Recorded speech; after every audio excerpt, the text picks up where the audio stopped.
Certainly, just being a fan of so many of the large format films of the 50s and 60s that were told in a direct cinema style, that's what I wanted to do with Apollo 11. The way we discovered the 65 millimeter and seeing it for the first time was something I'll never forget.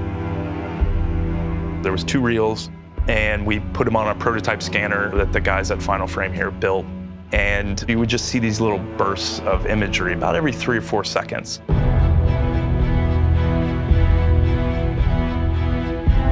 One of the defining aspects of this project was the 65 millimeter film. And what we wanted to do was scan this in a way so that no one has to go back to this film again. In order to do that, we had to create a new scanner that could scan 8K and 16K resolutions.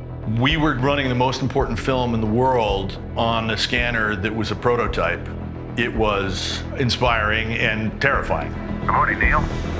Good morning. Welcome aboard. We were all dumbstruck immediately at how beautiful the cinematography was.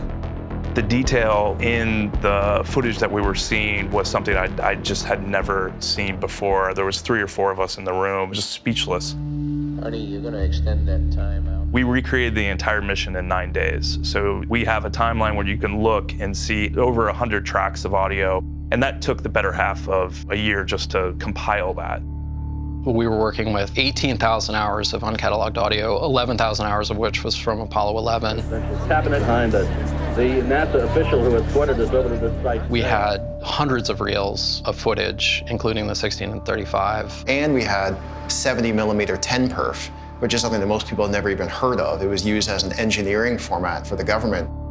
It was petabytes of data when it was finally transferred.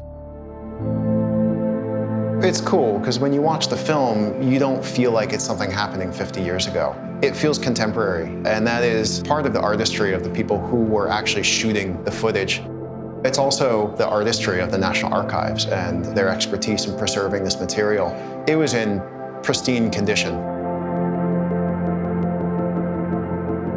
You have to kind of whittle down what are the key moments. What were the moments of humanity that happened? What were the things that stood out? What really got me was the emotion on their faces. You could see the weight of what they were about to do in a way that I'd never seen it before. And that's when I knew that we had something.